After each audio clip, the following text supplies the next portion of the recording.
Fans have wondered what happened between country music legends George Strait and Alan Jackson. Close pals, quiet adversaries, or something more complicated. Strait, 73, isn't holding back, and his latest bombshell is rocking country music.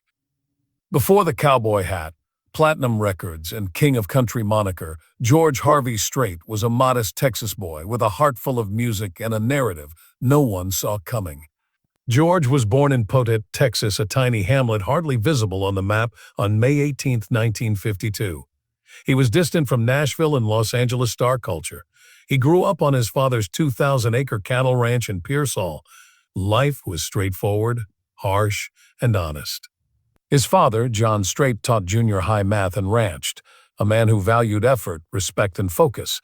Maybe that's where George learned his life philosophy. Sing loud, say little, and let the music speak. Many fans don't realize this. George didn't pursue country music first. His high school band was Garage Rock.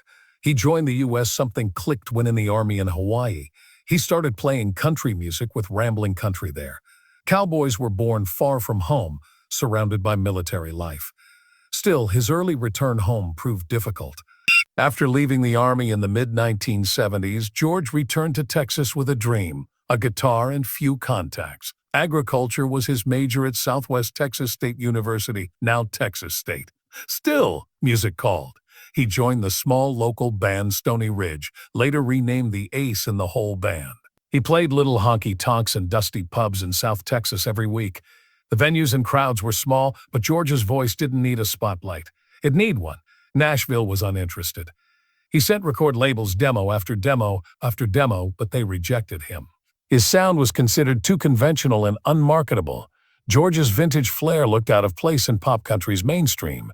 Then the unexpected twist occurred. Mackay Records offered him one single in 1981 after some luck and effort. A test. That song? Unwound. Not merely a hit, a cannon shot. Unwound smashed into the top 10. He had Nashville's attention with his timid smile and wonderful voice. Momentum. He began an incredible career of over 60 #1 singles, dozens of albums, and an unshakable grasp on his beloved genre. George stayed the same despite fame.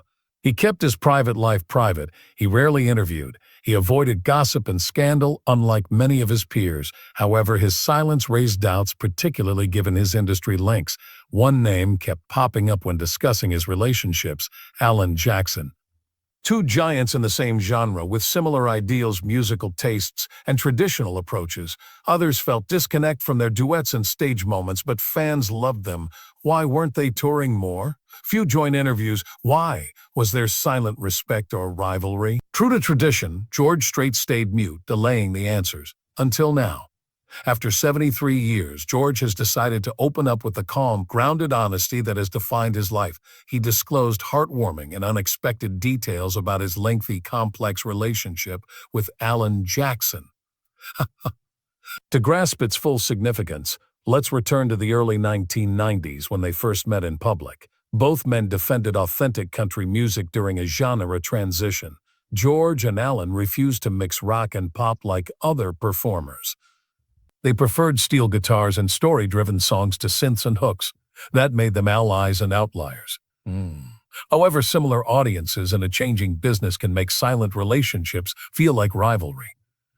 Despite all, mutual respect remained. A 2018 radio interview revealed George telling a close friend, "Alan is the kind of guy I would tip my hat to, even when no one is watching." When you consider what transpired behind the scenes, like George apparently stepping aside from a major award nomination to make place for Alan, the phrase became more meaningful than fans knew.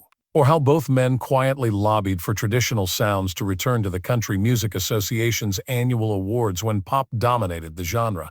George Strait silently admired Alan Jackson, not just respected him. Because George's following journey, how he faced personal tragedy, stayed loyal to his roots, and kept his crown without seeking it, defines the man behind the song. His statements regarding Alan Jackson will finally make sense in this chapter of his story. George Strait's career soared in the 80s and 90s, but few knew his silent pain. George suffered heartbreak despite his composure and rustic charm. An automobile accident in San Marcos, Texas, killed his 13-year-old daughter Jennifer Strait in 1986. George rarely talked about his awful loss. He shied away from media and interviews.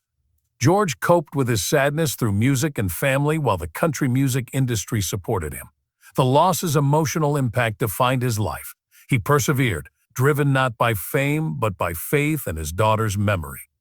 He secretly formed the Jennifer Strait Memorial Foundation, which helps Texas children's charities, but he kept it quiet. In many respects, George Strait was about doing the right thing without praise. His terrible personal tragedy changed his outlook of the industry, audiences, and fellow artists.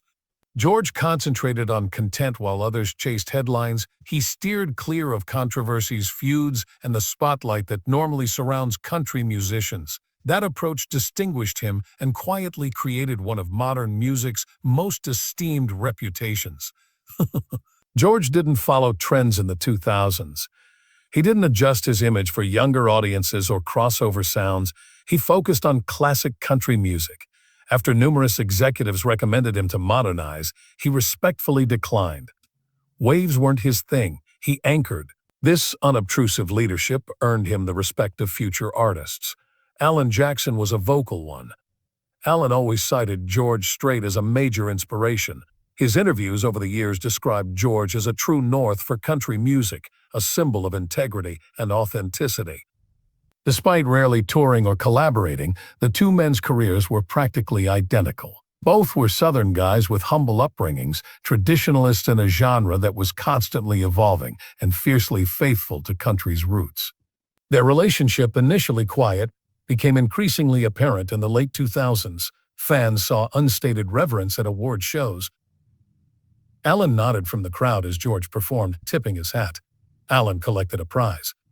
Though subtle, they meant everything to country fans. George Strait's 2014 farewell tour, The Cowboy Rides Away, confirmed their mutual regard.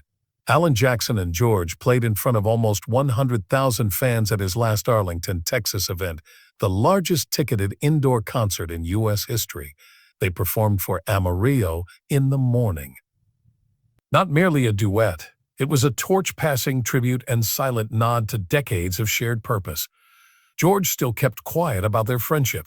When he talked years later, people listened. George Strait, 73, was interviewed on a Texas country radio station in early 2025 about country music and the performers he thought represented it best. He paused. In typical George way, he replied simply and deeply, "I've always respected Alan. The industry wanted us to bend, but he stood firm. Though we spoke little, we understood one another. That loyalty is rare."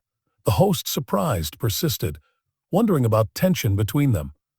After smiling, George said, "No strain, just two guys from opposite lanes doing the same.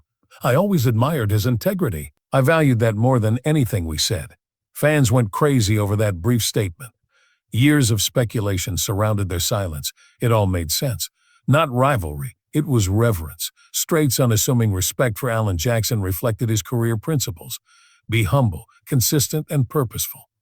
Not spectacular partnerships or publicity stunts. The issue was authenticity. According to reports, George's statements moved Alan Jackson, who has struggled with Charcot-Marie-Tooth disease. Close friends say Alan called George following the interview. It was their first long conversation in years. That conversation is private, but viewers have witnessed a newfound intimacy. George, who rarely posts on social media, published a simple image weeks later. Two cowboy hats atop a studio mic stand. No caption. Mutual understanding. As they near the end of their careers, mutual respect replaces mystery. Truth matters more to fans than fiction. The King of Nation and the tall, quiet criminal didn't need to announce their relationship. They had to experience it. After the truth was revealed, fans realized what many had hoped. The stars, George Strait and Alan Jackson, were close. They supported country music from opposite ends, refusing to let it fall. After selling over 150 million albums and having over 100 #1 songs, George Strait and Alan Jackson defined country music. They shaped a nation. When stayed true to its roots as the industry around them became commercial and crossover. Their significance transcends charts and accolades today. In current country music's DNA, As young musicians rise, many, whether traditionalists or genre blenders, compare themselves to Strait and Jackson's modest standards. The gold standard is their work ethic, clean reputations, and refusal to follow industry trends. A hit is no longer enough for many aspiring country performers.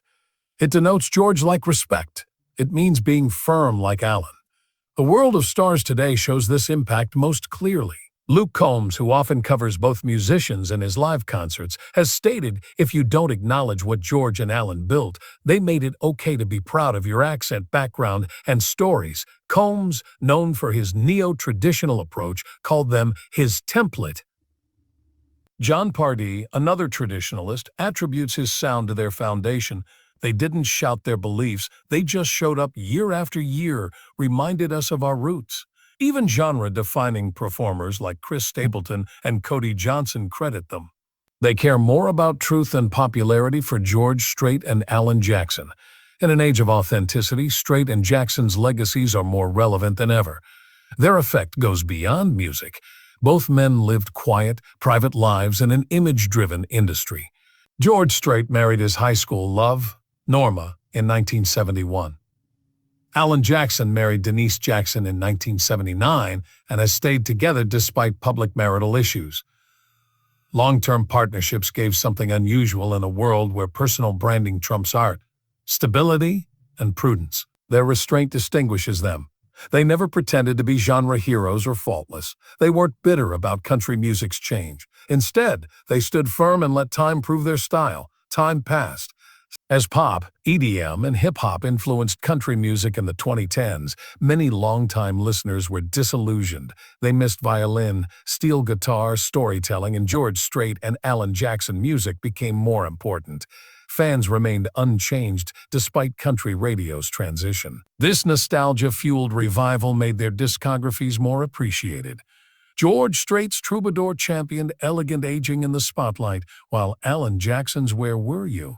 When the World Stopped Turning was regarded as one of the most real musical responses to national catastrophe. Country people supported Alan when he revealed his Charcot-Marie-Tooth disease diagnosis in 2022. He received praise from contemporaries and new musicians who grew up listening to him and fashioned their careers after him. George Strait, usually reclusive, offered support in a brief statement. Alan has always moved gracefully on and off stage, and I know he will. After decades, this hidden brotherhood was revealed. George Strait's semi-retirement boosted his legend. Though he stopped touring after 2014, he still performed select gigs at sold-out stadiums. Thus, he kept a rare mystique. Country fans now view George's concerts as national holidays. Their legacy is institutionalized. George Strait entered the Country Music Hall of Fame in 2006. In 2017, Alan Jackson followed. Both have Hollywood Walk of Fame stars. Both have the CMA Willie Nelson Lifetime Achievement Award. Both have been honored by fellow musicians in tribute performances at major country events. Awards can't adequately represent their work. Their legacy is the shift toward authenticity in a performance-driven age. They taught a generation that it was good to speak gently and sing genuinely, that content mattered more than gimmicks or headlines, and that words mattered more than your streams number. Perhaps most significantly, they reminded the world that country music is about real lives, loss, love, hope, suffering, and pride. The cowboy hats weren't props. The tales were true. Their audiences' lives were reflected in them. As George Strait hits his mid-70s and Alan Jackson battles a degenerative disease, the two men are monuments to country music and public life. Sincere, modest, strong. Lainey Wilson expressed it best in a 2024 interview, "The ultimate irony. The two quiet men set the bar for everyone else." Clarifying their long misunderstood link amplifies its impact. Looking back, two parallel careers became a common chapter in country music history. One written with quiet dignity, not loud pronouncements.